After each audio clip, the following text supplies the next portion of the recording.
Գյորջյան Կասկադ 60 ամիս փուլային վճարում բազմաթիվ առավելություններ։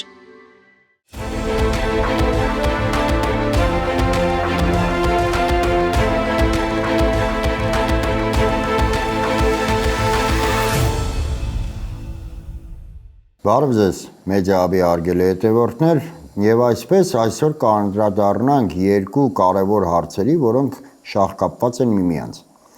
Երկուսն էլ վերաբերում են հայ առաքելական եկեղեցում, այլ խոսքով ասած, երկուսն էլ վերաբերում են Նիկոլ Փաշինյանի կողմից երկիշխանություն ձևավորելու ձգտմանը։ Օրերս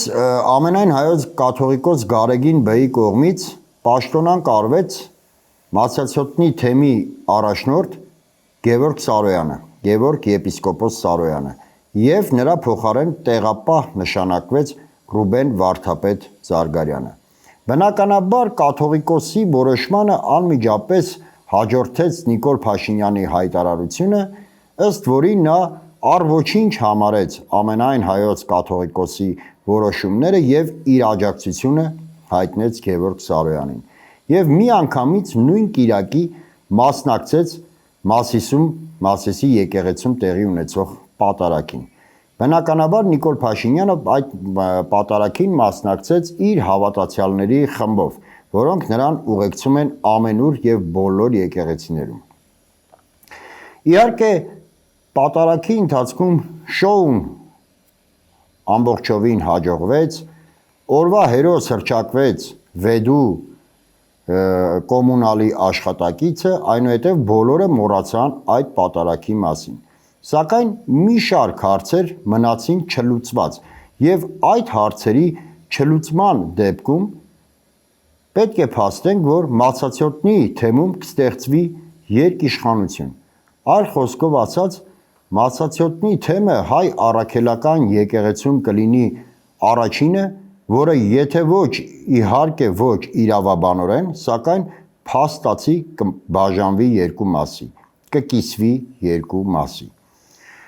Ամենաառաջնային հարցերից մեկը թերևս այն է, թե արդյոք Գևորգ Սարոյանը պատրաստվում է լքել առաջնորդարանը։ Հաշվի առնելով, որ Գևորգ Սարոյանը այն 10 տիրադավներից մեկն է, որոնց վրա հենվում է Նիկոլ Փաշինյանը, ընդգրկված է Նիկոլ Փաշինյանի կողմից ստեղծված հանձնախմբի կազմում, որը իբր միտված է եկեղեցում բարենորոգում իրականացնել, ապա կասկածից վեր է, որ աջակցում է նաև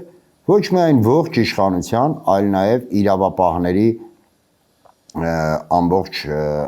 վայելում է իրավապահների աջակցությունը։ Գրեթե կասկածից վեր է, որ առաջնորդարանը կշրջափակվի իրավապահների կողմից, որպեսզի թեմի նոր առաջնորդին Ռուբեն Վարդապետ Զարգարյանին թույլ չտան, որպեսզի նա մուտք գործի իր օրինական կեցավայր։ Երկրորդ հարցը վերաբերում է, որը նույնպես պակաս կարևոր չէ, Մասացյոտնի թեմի պաշտոնական կայքին։ Թեպետ արդեն օրեր են անցել, որ Գևորգ Սարոյանը պաշտոնանկ է արված, սակայն առ այս պահը կայքում նշված է նա որպես թեմի առաջնորդ։ Դրանից կարող ենք անել մի քանի հետևություններ, կամ Մասացյոտնի թեմի աշխատակազմը լուծարված է, կամ գտնվում է պարապուրդում, կամ գտնվում է վախի ու անորոշության մեջ, կամ ինչպես առաջնորդարանը, այդպես էլ աշխատակազմը ամբողջովին գտնվում են Գևորգ Սարոյանի վերահսկողության տակ։ Բնականաբար նման պայմաններում հայ առաքելական եկեղեցուն այլ բան չի մնում անելու, քան գոնե ժամանակավորապես որպես առաջնորդարան գտնել այլ վայր։ Իսկ Ռուբեն Վարդապետ Զարգարյանին ձևավորել նոր աշխատակազմ եւ բացել նոր կայք։ Էլ եմ շեշտում, հարգելի հետևորդներ, որ սա նշանակում է, որ Մասացյոտնի թեմում ստեղծվելու է երկիշխանություն։ Մասացյոտնի թեմը բաժանվելու է երկու մասի։ որի մի մասի առաջնորդը անօրինական կերպով Նիկոլ Փաշինյանի կողմից որպես թեմի առաջնորդ է հռչակվելու արդեն պաշտոնան եղած Գևորգ Սարոյանը, իսկ մյուս թեմի իրական, ավելի շուտ ոչ թե մյուս թևի, այլ Մասացիոտնի թեմի իրական առաջնորդը լինելու Ռուբեն Վարդապետ Զարգարյանը։ Որքան էլ մենք ասենք, որ հայ առաքելական եկեղեցին վայելում է ժողովրդի լայն աջակցությունը, որքան էլ որ ասենք Նիկոլ Փաշինյանը վեհապարին հեռացնելու գործում մտել է փակուղի եւ դրա վառ ապացույցներից մեկն է թեկուզ եւ հանձնախմբի ստեղծումը, այնուամենայնիվ ակնհայտ է, որ Նիկոլ Փաշինյանին արդեն իսկ հաջողվել է խոշոր, շոշափելի ավելի շուտ, ոչ թե խոշոր, այլ շոշափելի ու զգալի հարված հասցնել հայ առաքելական եկեղեցուն։ Այն է պառակտել ներսից, փորձել պառակտման ծիլեր սերմանել, այնուհետև հնձելու հույսով։ Եվ Մասացիոտնի թեմը դրա վառ օրինակներից է, որ գոնե որոշ մի փոքր չափով, բայց այնուամենայնիվ Նիկոլ Փաշինյանին այդ պառակտումը այս կամ այն չափով ցավալիորեն հաջողվել է։ Հաջորդ թեման, որին կուզեի անդրադառնանք, այսօր Պաշտպանության նախարար Սուրեն Պապիկյանի մամուլի ասուլիսներ։ Իհարկե մամուլի ասուլիսին ամբողջությամբ չենք անդրադառնա, որովհետև պարզ է Սուրեն Պապիկյանը համարում է, որ բանակը հաջողած է, որ բանակում կատարվում են այնպիսի բարեփոխումներ, որոնք հանգեցնում են մարդկանց ուրախությամբ ծառայելուն, մարտունակության վերականգնմանը եւ այլն, ընթացքում կոչ էր անում կանանց նույնպես գնալ բանակ եւ այդ ամենի կանանց չծառայելու պատասխանատվությունը բարդում էր նրանց հայրերի, եղբայրների եւ ամուսինների վրա եւ կոչ էր անում, որպեսզի կանայք կոտրեն կարծրատիպերը, որովհետեւ ուղիղ տեքստով ասում էր, որ Հայաստանում կան կարծրատիպեր եւ հայրերը, եղբայրները ու ամուսինները չեն թողում, որպեսզի գնան կանայք բանակում ծառայելու։ Այդ ամենը մի կողմ ենք թողնում, դրանք պրոտոկոլային հայտարարություններ են, բնականաբար ցանկացած գերատեսչության ղեկավար գովում է իր կատարած աշխատանքները ու փորձում գտնել հաջողության ծիլեր, դրանք որպես մեծ ձեռքբերումներ ներկայացնելու համար։ Անդրադառնանք մեկ այլ երևույթի, որը նույնպես ուղիղ առնչվում է հայ առաքելական եկեղեցուն։ Ինչպես գիտեք, օրերս տեղի ունեցավ ուխտերթ կամ ուխտաերթ, ինչպես ասում են որոշ ԿՊԱ-ականներ, որին մասնակցում էր նաև Արցախի հերոս Կարեն Շաքարյանը։ Այդ մասնակցությունից հետո Արցախի նախագահի հրամանով Կարեն Շաքարյանը զրկվեց Արցախի հերոսի կոչումից։ Եվ ահա Սուրեն Պապիկյանը իր մամուլի ասուլիսի ժամանակ Արցախի նախագահին ներկայացրեց որպես բառացիորեն առ-ոչինչ, որպես վիրտուալ ինչ-որ մի անձ, որի որոշումները որևէ նշանակություն չունեն։ Այլ խոսքով, ինչպես Նիկոլ Փաշինյանը գովաբանում, փառաբանում եւ իր պաշտպանության տակ են վերցրել տիրադավ Գևորգ Սարոյանին, այդպես էլ Սուրեն Պապիկյանը իր պաշտպանության տակ վերցրեց արդեն Արցախի նախկին հերոս Կարեն Շաքարյանին։ Ինչ է ստացվում, հարգելի հետևորդներ, այս իշխանության համար կարևոր են բոլոր այն մարդիկ, ովքեր գործում են հայ առաքելական եկեղեցու դեմ։ Եվ նրանք բոլորին, սկսած ինչ-որ մի դերասանից,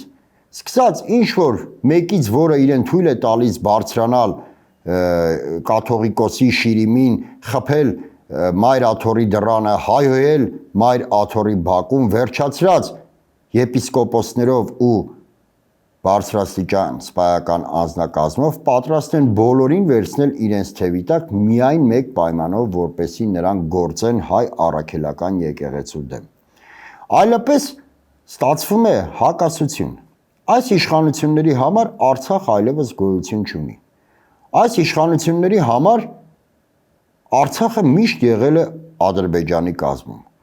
Սա մանիպուլյացիա չէ, ինչ որ ես ասում եմ։ Նիկոլ Փաշինյանը ինքն է իր բերանով հայտարարել, որ նա զղջացել է, որ ավելի վաղ չի հայտարարել, որ Արցախը Ադրբեջանի մաս է։ Եվ այսպես, եթե չկա Արցախ, բնականաբար չկա նաև այս իշխանությունների համար շեշտում եմ, չկա նաև Արցախի հերոս։ Այս պարագայում ինչպես է ստացվում, որ Արցախի նախագահի հրամանը առ ոչինչ է։ Հակառակ այս իշխանությունները ընդհանրապես պետք է մերժեին, որ Կարեն Շիրինյանը Արցախի հերոս է։ Ստացվում է,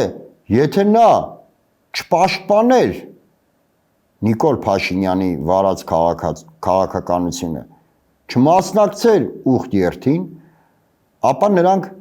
կմերժեին Արցախի հերոս հասկացությունը։ Իսկ քանի որ վերջինս տուրք է տալիս Նիկոլ Փաշինյանի հայ առաքելական եկեղեցու դեմ գրողների կոչին, ապա այս իշխանությունների համար նա շարունակում է մնալ Արցախի հերոս։ Եթե նա շարունակում է մնալ Արցախի հերոս, ապա Արցախի նախագահի հրամանագրերը նույնպես ունեն իրավական ուժ, որովհետև Հայաստանի Հանրապետությունը չի շնորհել Արցախի հերոս կոչումը։ Արցախի հերոս կոչումը շնորհել են Արցախի իշխանությունները, հետևաբար նրանք էլ իրավունք ունեն շնորհազրկելու, նրանք էլ իրավունք ունեն հետ վերցնելու տված կոչումներն ու պարգևները, ինչն էլ որ արել է Արցախի նախագահը։ Եվ մի այլ խնդիր, ավելի շուտ ոչ թե խնդիր, այլ այսպես ասած չակերտավոր խոստովանություն Սուրեն Պապիկյանի կողմից։ Նա հայտարարեց, որ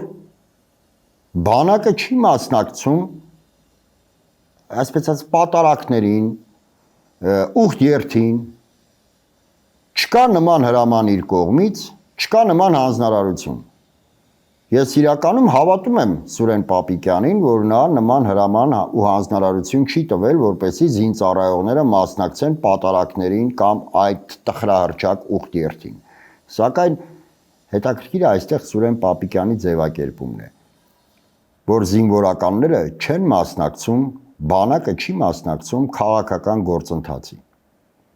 Այսինքն ակներև է դառնում, որ նույնիսկ ԿՊԱ-ականները խոստովանում են, որ սա ամբողջովին քաղաքական գործընթաց է։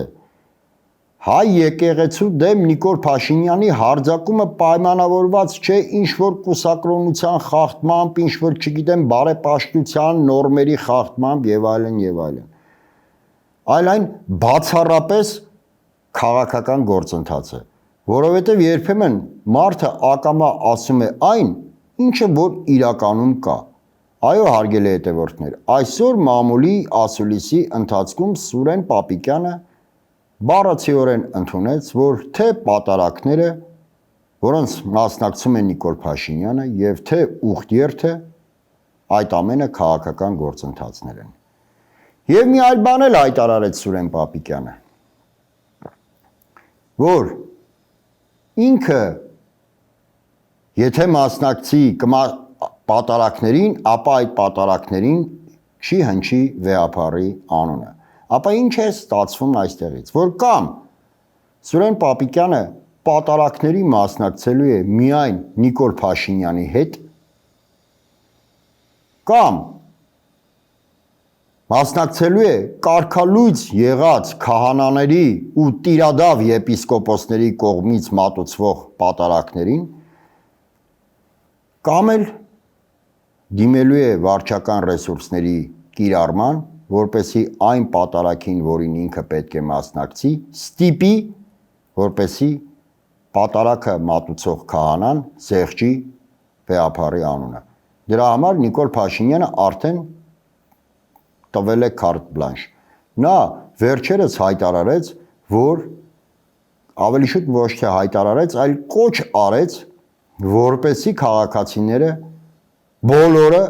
ըստ իր կոչի դիմեն քահանաներին, պարտադրեն, իհարկե նա չասեց պարտադրեն, ասեց համոզեն քրիստոնեական սիրով ու համոզչականությամբ եւ այլն, բայց իրականում բոլորս էլ գիտենք, թե ինչ է նշանակում իշխանության համոզչականությունը։ Եվ այսպես կամ, ինչպես Նիկոլ Փաշինյանն է կոչարել, նախքան պատարագի որևէ տեղ պատարագի մասնակցելը, եթե իհարկե մասնակցի, առանց Նիկոլ Փաշինյանի նա կփորձի քահանային պարտադրել, որպեսի վերջինս զեղչի վեհափարի անունը։ Ահա սա է, հարգելի հետևորդներ, այս իշխանության իրական դեմքը։ Այսօր այսքանը, շնորհակալ եմ, կհանդիպենք։